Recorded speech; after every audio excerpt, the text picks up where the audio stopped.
유럽 경제가 충격적 실체라. 이젠 와인도 사치다.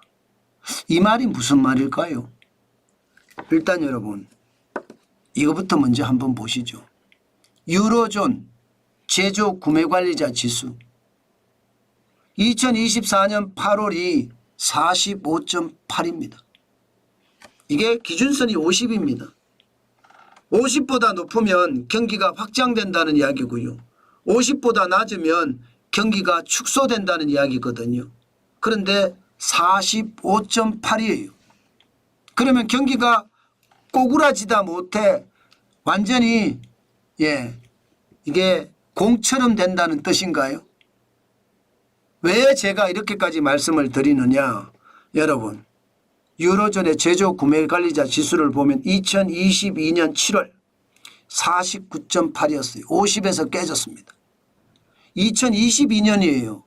2022년. 그러면 7월에 49.8이니까 지금 8월이죠.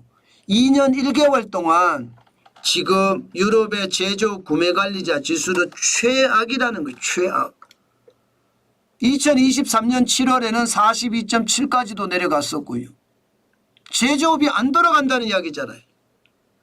제조업에서 구매관리를 담당하는 사람들을 대상으로 조사한 내용이 제조 구매관리자 지수입니다. 구매관리를 담당한 임원들이나 혹은 부장들이나 혹은 사원들, 여기는요 회사에서 굉장히 민감한 사람들이에요. 경기에 굉장히 민감한 사람들이에요. 경기가 좋으면 부자재 더 사들여야 되고 부품 더 사들여야 되고 반제품 더 사들여야 됩니다. 경기가 나쁘면 안 사들입니다. 확실한 거예요 이거는요.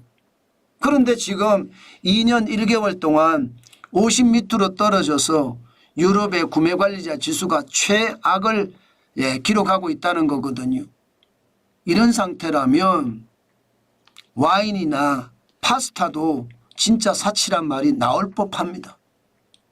이게 여러분 2020년 4월에 33.4까지 떨어지고 5월에는 33.9까지도 떨어졌었잖아요.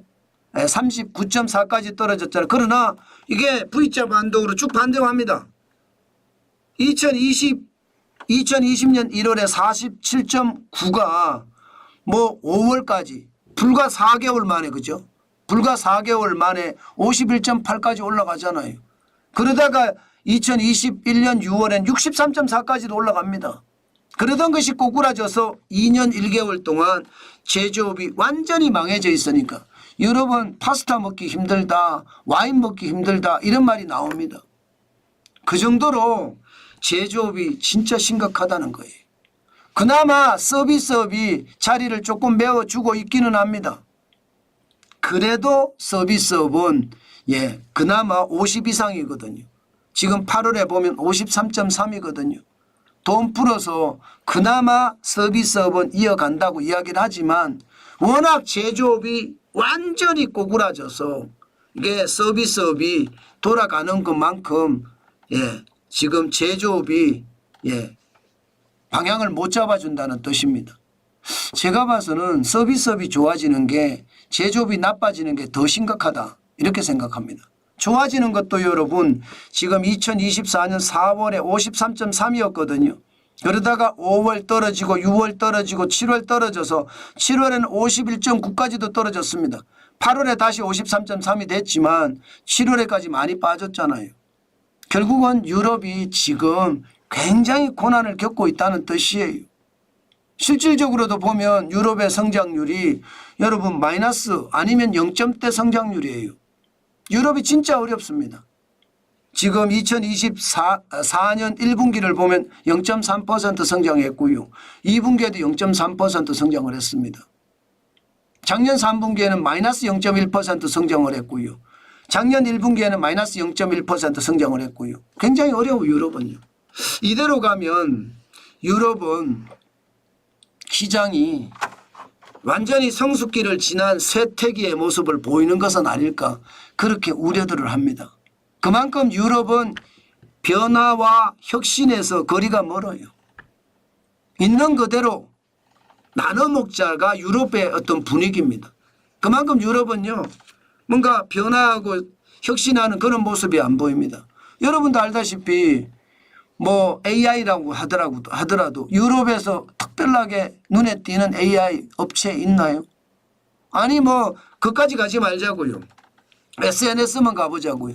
SNS만 가더라도 유럽에서 특별하게 만들어낸 SNS가 있나요? 없잖아요.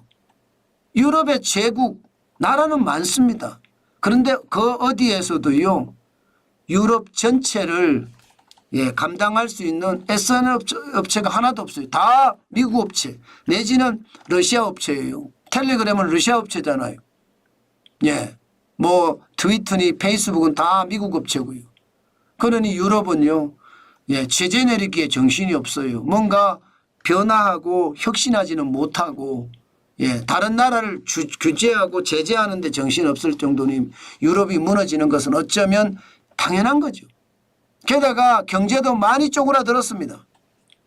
지금 어떻게 생각하면 이대로 간다면요. 유럽연합은 미국 경제의 절반밖에 안 된다고 이야기합니다.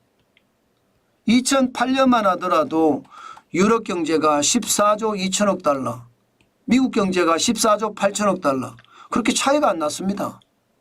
그런데 2023년을 보면 유럽 경제는 여전히 15조 1천억 달러를 유지하고 있고요. 미국은 26조 9천억 달러까지 올라갔습니다. 이러다가 2배 이상 성장하겠습니다. 그러니 지금 유럽은 와인도 이제 사치다, 파스타도 이제 사치다 이런 말이 나올 법합니다. 그 정도로 유럽의 상황 참 좋지 않습니다. 아마 세계 3대 시장이라고 이야기하는 게 유럽인데 요즘 대한민국의 수출 양으로 볼 때는요. 이미 유럽은 완전히 꼬꾸라져서 세계 4대 시장으로 이게 밀리지 않을까 아니면 세계 5대 시장으로 밀리지 않을까 그렇게도 이야기합니다. 지금 현재대로라면 말입니다. 미국 시장, 중국 시장, 그렇죠? 인도 시장, 동남아 시장, 그 다음에 유럽 시장이 될 수도 있습니다.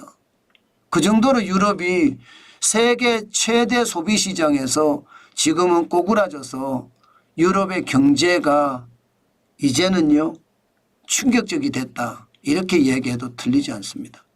이제 유럽은요 누가 그러더라고요. 유럽은 이제 관광 외에 할 게 없어. 그렇게 이야기할 정도입니다. 이게 유럽 경제 결국은 미국 경제에 먹힌다. 이런 얘기가 지금 현재 실상인 것 같습니다. 저는 여러분 유럽 경제가 살아날 때가 참 쉽지 않을 거예요.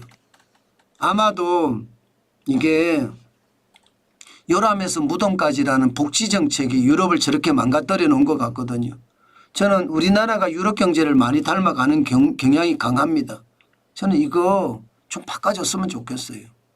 저는 창의와 혁신이 항상 먼저 앞서는 그런 경제만이 세계 경제에서 우뚝 솟을 거라고 생각을 하거든요. 저는 그게 지금 우리나라에 필요하지 않을까 싶습니다.